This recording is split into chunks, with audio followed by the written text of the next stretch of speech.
Hey guys, Daniel here from Build 4. This is a quick video on the new features in CtrlWiz for Navisworks. We just put out our latest update, actually our very first update since our initial release last year in 2019.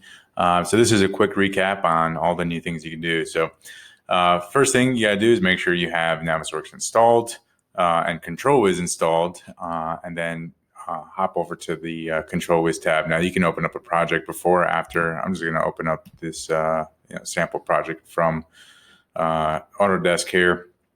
And then you want to make sure that your Xbox controller is connected to your PC. This is done through Windows. It's not done through CtrlWiz. So just make sure you got that connected. And then you're going to navigate the CtrlWiz tab and you're going to click on Activate Controller. And when that happens, your controller will vibrate. It'll take maybe a second or two depending on the connection, but it will vibrate.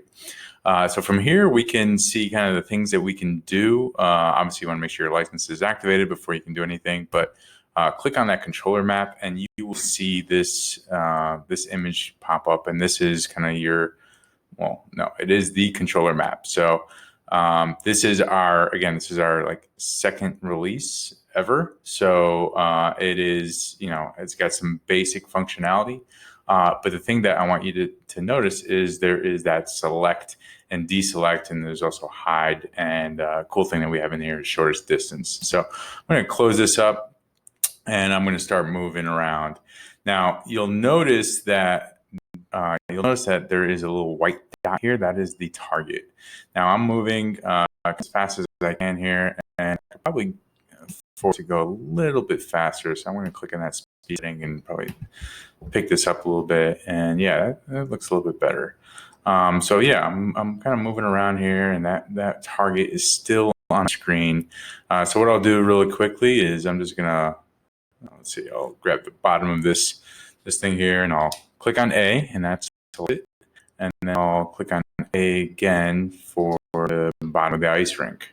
Now I have those two items selected, and I'm going to go ahead. I'm going to click on the, I believe it's RB trigger, and when I do that, it kind of zooms me out to keep both things in focus, but it shows me the shortest distance between these two objects, and that is 43 feet. So I know I have 43. So that's a really cool kind of thing to do. So I'll keep here. I'm going to press on B, and that will deselect the objects. So I'll just go here, and so you can see it, and I'll hit B, and you can see everything is deselected there. So let's drive around a little bit more here, and yeah, now we're in this hallway, I guess, and we can probably do the same here, right? So I'll just click on A for that wall, A for that wall, and then RB, and now I see the distance between the two, and it knows how I break it up, like the X, Y, and Z components to that. So really cool, very nice to have.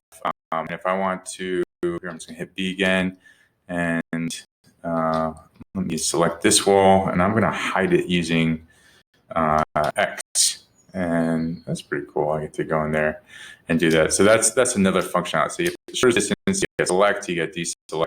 So that's kind of the basic functionality of it all.